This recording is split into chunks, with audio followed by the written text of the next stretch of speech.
వి gold trusted gold buyers. మీరు తాకట్టు పెట్టిన బంగారాన్ని విడిపించి ఈ రోజు ఉన్న మార్కెట్. పవన్ కళ్యాణ్ గారితో ఎలా ఉన్నాయి సార్? పవన్ కళ్యాణ్తో ఓజీలో చేస్తున్నాను సార్ నేను. ఓజీలో ఆ అప్డేట్స్ కోసం అందరూ వెయిట్ చేస్తున్నారు. ఓజీలో చేస్తున్నాను. సత్యం గారు అని ప్రొడక్షన్ మేనేజరు, దానికి కూడా సోమరాజు గారే వాళ్ళు పిలిచారు నన్ను. సత్యం గారు నాకు భరత్ అనే నేనులో సత్యం గారు నాకు టచ్ ఉంటాడండి. ఆయన ఇది మేనేజరు, ప్రొడక్షన్ మేనేజర్ అయినా. దాని గారితో కూడా నాకు టచ్ ఉంది. అప్పుడు భరత్ అని నేను వాళ్ళు పిలిపించారు. తర్వాత దానికి ఏంటంటే సుజిత్ రెడ్డి గారు, ఆయన డైరెక్టర్ గారు, మహానుభావుడు అయిన కుర్రాడు, చాలా చేతులెత్తి నమస్కారం చేస్తున్నాడు. మంచి కుర్రాడు, మీలాగా స్మార్ట్గా ఉంటాడు, చాలా సరదాగా ఉంటాడు అందరితోనూ. అసలు జూనియర్స్ అని కానీ చూడండి, ఎవరినైనా సరే చక్కగా పలకరించే తత్వం, చాలా మంచి కుర్రాడు, మంచి భవిష్యత్తు ఉన్న కుర్రాడు అతను. అంటే నన్ను పిలిపించండి కాదు కానీ అతను మనస్తత్వం చెప్తున్నాను. నేను వెళ్ళగానే గాంధీ గారు, మీది వకీల్ సాబ్ నేను 3 సార్లు చూశానండి, పవన్ కళ్యాణ్ గారి కాంబినేషన్లో చాలా బాగా నచ్చింది మాకు, అందుకే దీంట్లో కూడా పవన్ కళ్యాణ్ గారి కాంబినేషన్లో పెడదాం ఉద్దేశం మిమ్మల్ని పిలిచానండి అన్నాడు. చాలా సంతోషం అబ్బాయి అని చెప్పాను. తర్వాత నాకు మంచి సీన్లు 2 సీన్లు ఇచ్చారండి, మంచి సీన్లు. ఆయనతో మంచి సీన్లు ఇచ్చారు, 2 సీన్లు. దాంట్లో కూడా 12 రోజులు చేశా. ఇంకొక 3-4 డేస్ ఉందంటున్నారు. పవన్ కళ్యాణ్ గారు డిప్యూటీ సీఎం అయ్యారు కదా, మేము అవ్వాలని కోరుకున్నాం. ఆయన కూడా పాలిటిక్స్లో రాణించాలని మనస్ఫూర్తిగా కోరుకున్నాం. ఆయన రాణించారు. మళ్ళీ ఆయన మనకేమైనా డేట్లు ఇస్తే, 3-4 రోజులు డేట్లు ఇస్తే మళ్ళీ అమరావతిలో షూటింగ్ ఉంటుందని చెప్పారు. ఓజీ అది ఎప్పుడని ఎదురు చూస్తా ఉన్నాం. మీ పార్ట్ వరకు అయితే ఇంకో 3 to 4 డేస్ అయితే 3 to 4 డేస్ ఉండొచ్చు. నేను కూడా లాంగ్ షాట్స్ అన్ని అయిపోయినాయేమో అనుకుంటున్నాను. ఇక కాకినాడ పోర్ట్లో కూడా తీశారు నాకు. కాకినాడ పోర్ట్లో కూడా 2 days అక్కడ తీశారు. అవి కొంచెం చీటింగ్, కొంచెం అంటే ఆయన క్లోజులు మిగిలి ఉన్నాయేమో నాకు డౌట్, ఎంతో తెలియదు కానీ ఇంకో 10 రోజులు 12 రోజులు చేస్తే కనుక అది అయిపోతుంది సినిమా. దానికోసం వెయిటింగ్ అందరూ ప్రేక్షకులు కూడా. ఇప్పుడు మామూలుగా ఉండదు కదండి. ఇప్పుడు ఓజీ అంటే ఇప్పుడు ఆయన డిప్యూటీ సీఎం అయిన తర్వాత రిలీజ్ అయితే ఓజీ ఎలా ఉంటుందండి? అద్భుతం. నాకు కూడా మంచి పేరు వస్తుందండి. నాది ఒక 6 సీన్లు 7 సీన్లు ఉన్నాయి, మంచి సీన్లు. అదే ఆయన సుజిత్ గారు కూడా అంతే, ఏ సీన్ వచ్చినా ముందు నన్ను పెట్టడం, నాతో డైలాగులు చెప్పేస్తుంది కానీ నాతో చేయించాడు ఆయన పాపం. బాగా చాలా మంచి వేషం ఇచ్చాడు ఆయన. సార్, ఇంతమంది పెద్ద హీరోస్ యాక్ట్ చేశారు, సో వాళ్ళతో కూడా ఒక డిఫరెంట్ అనుబంధం అనేది కూడా ఉంటుంది. ఒక్కొక్కరితో ఒక్కొక్క డిఫరెంట్ ఫీలింగ్ అనమాట, ఎక్స్పీరియన్స్ అలా. సో మీకు బాగా నచ్చిన ఎవరు అనుకోవచ్చు? నేను ఒకటి ఫ్రాంక్గా చెబుతానండి. నేను వెళితే షూటింగ్ అయిపోయిన తర్వాత నా పని నేను చూసుకు రావటమే కానీ, సార్ ఒక్క ఫోటో ఇవ్వండి సార్, అది సార్ నేను ఇది సార్ నాది ఈ ఊరు సార్, ఆ ఊరు సార్ అని చెప్పి అసలు నేను మాట్లాడలేదండి. ఇప్పుడు ఏ హీరోతో కూడా మాట్లాడలేదు సార్ నేను పవన్ కళ్యాణ్ గారితో 20 రోజులు చేశా. ప్రతి వాళ్ళు ఫోటోలు దిగారు ఆయనతో. నేను అసలు ఫోటో అడగలేదండి. వేరే కాదు మనకి, ఎందుకంటే వాళ్ళు వచ్చిన తర్వాత వాళ్ళ నటన ఏంటో, వాళ్ళ సీన్లు ఏమిటో, వాళ్ళ కాన్సన్ట్రేషన్లో ఉంటారు.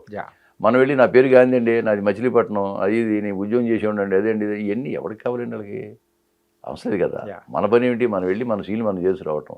అక్కడ గుర్తింపు వచ్చింది అనుకోండి, ఈ క్యాండిడేట్ ఎవరు బాగానే చేస్తున్నాడని చెప్పి ఆయనకి అడిగితే వేరే విషయం, కానీ మనంగా పరిచయం చేసుకుని వాళ్ళతో పెంచుకోవాలన్న ఉద్దేశం నాకు ఉండేది కాదండి. నేను అందరూ చేసా. అప్పుడు చిరంజీవి గారితో 6 సినిమాలు చేశా. 6 సినిమాలు చేశా. పవన్ కళ్యాణ్ గారితో చేశాను అనుకోండి, ఈ బాలకృష్ణ గారితో చేశాను, వెంకటేష్ గారితో చేశాను, నాగార్జున గారితో చేశాను. ఎవరితో క్లోజ్గా ఒక్క ఫోటో కూడా దిగలేదు సార్ ఇంతవరకు. మీరు నమ్మండి, చాలా కనీసం ఒకటి కాదు, ఎవరితో ఒక్క ఫోటో కూడా దిగలేకపోయాను. ఎందుకంటే వాళ్ళు డిస్టర్బ్ చేయటం అనవసరం. మన పని మనం చేసుకెళ్ళిపోతే సరిపోతుంది. గుర్తింపు అంటారా? బాగుంటే గుర్తింపు ఆటోమేటిక్గా వస్తుంది. గుర్తింపు ఉండబట్టి ఈరోజు మమ్మల్ని పిలిచి ఇంటర్వ్యూ పెట్టారు మీరు, అవునా కదా?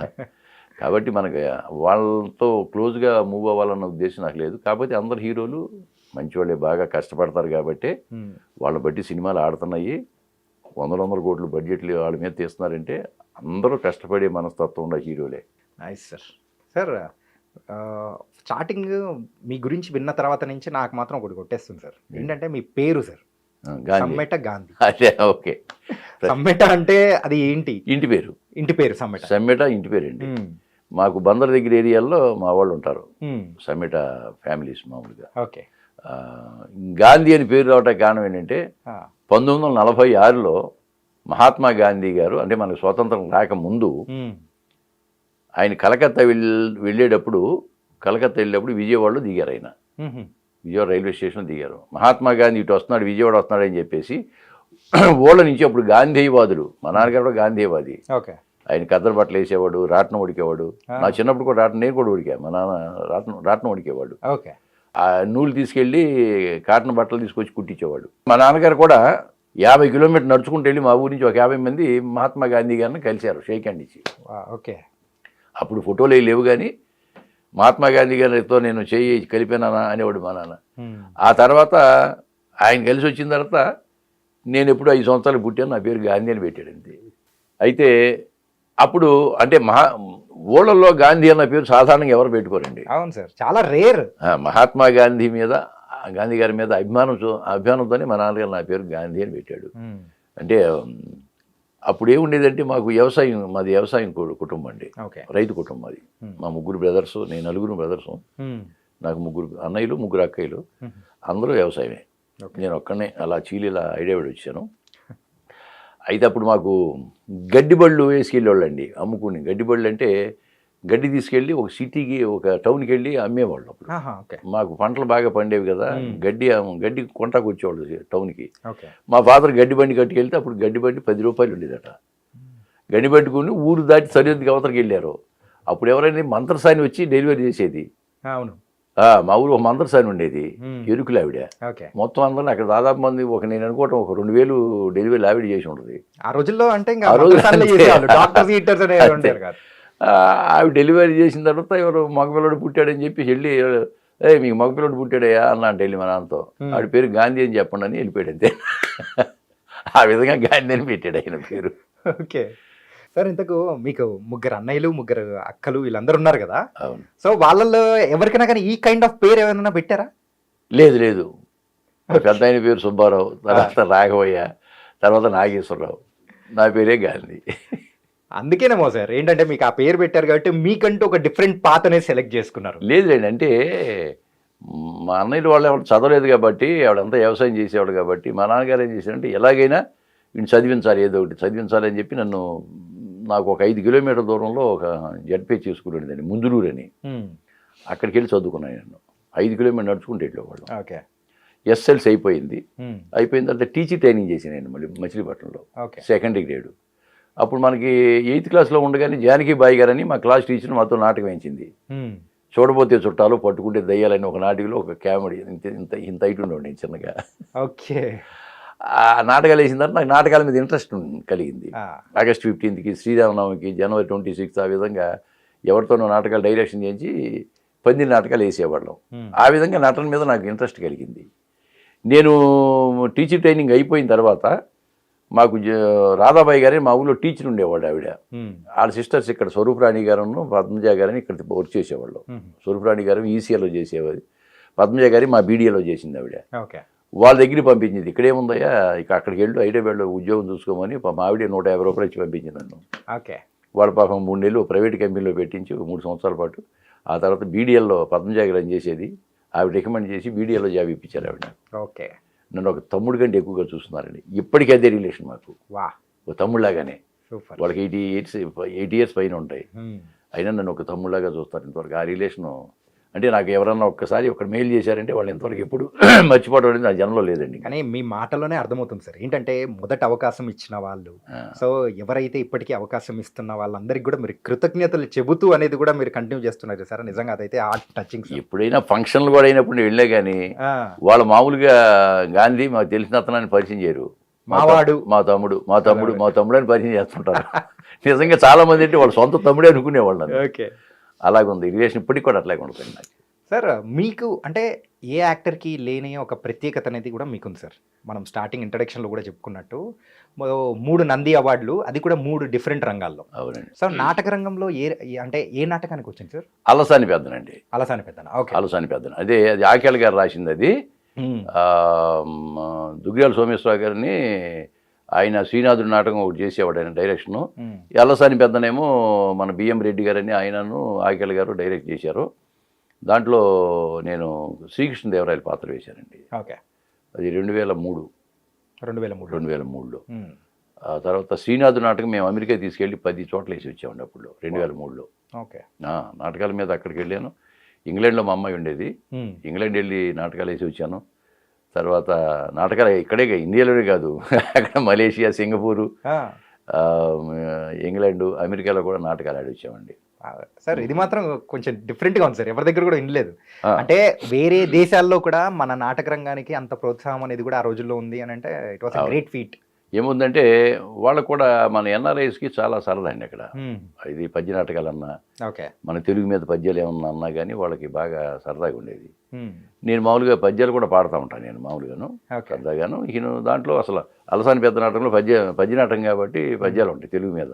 ఓకే. శ్రీకృష్ణదేవరాయల పద్యం అది కానీ ఇవి కానీ పాడినప్పుడు వాళ్ళు చాలా ఎంత సంతోషించేవాళ్ళు అంటే, డ్రామా 2 గంటలు అయితే అయిపోయిన తర్వాత వాళ్ళతో పాటు ఇంటర్వ్యూ ఉండేది 2 గంటలు 3 గంటలు, ఆ విధంగా ఉండేవాళ్ళు. మన ఎలా లేదు, మన తెలుగు వాళ్ళు చాలా గొప్పగా ఆదరించారులేండి మమ్మల్ని.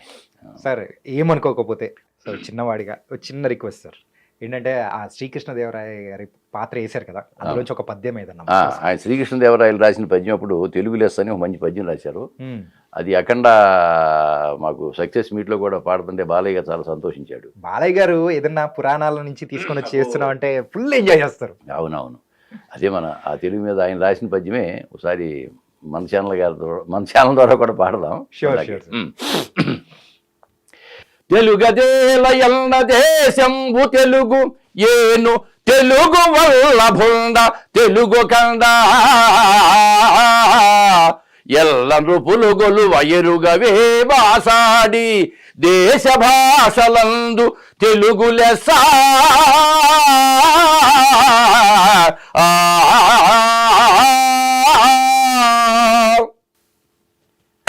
ఇది పద్యం. ఎవరైనా మామూలుగా ఈ పద్యాలు మన వాళ్ళు బాగా లైక్ చేసేవాళ్ళు అండి. అలాగే మేము మలేషియా వెళ్ళాం. అప్పుడు మలేషియా వాళ్ళు తెలుగు సంఘం స్థాపించి 50 సంవత్సరాలైన సందర్భంగా కొంతమందిని పిలిచారు. అప్పుడు 2006లో మమ్మల్ని కూడా ఒక 6 మంది టీంని పిలిచారు. అంటే నన్ను కూడా పిలిచారండి. ఇక్కడ హాస్యవాలయ కార్యక్రమం చేయటానికి ఉమానాయుడు గారిని ఆయన ఆధ్వర్యంలో మేము వెళ్ళాం.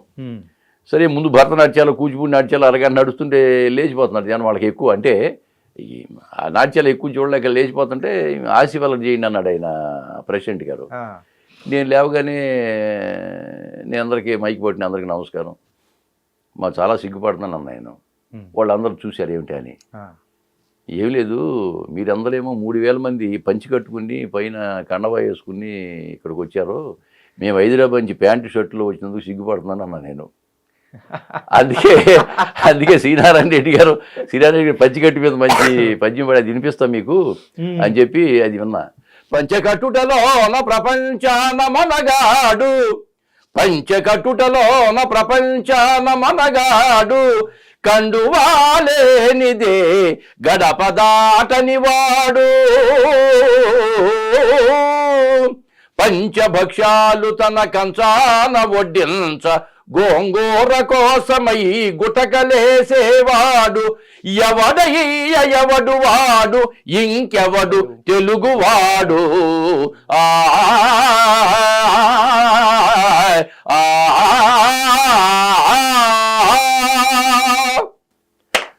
అని పాడేటప్పటికి అందరూ ఒకసారి కూర్చుని పోయారండి. ఆ తర్వాత ఒక 30 గంటల సేపు ఆశీర్వాద కార్యక్రమం చేసేటప్పుడు ఎవరు లేవలే ఇంకాను. అలాగూ పద్యంలో ఉన్న గొప్పతనం, మన పద్యం తెలుగు పద్యంలో ఉన్న గొప్పతనం ఏ భాషలో లేదండి ఇంకా. లేదు. మేము గుమ్మడి గోపాలకృష్ణ గారు ఇప్పుడు ఆయన డ్రామా అకాడమీకి చైర్మన్ ఇప్పుడు ఆంధ్రప్రదేశ్కి. ఆయనతో చేసాం. శ్రీనాథుడు నాటకం, అలసాని పెద్దన, మేము శ్రీనాథుడు నాటకం తీసుకుని వెళ్ళాము అమెరికాకి. ఆయన శ్రీనాథుడు వేసేవాడు, నేను వేరే క్యారెక్టర్లు వేసేవాడిని.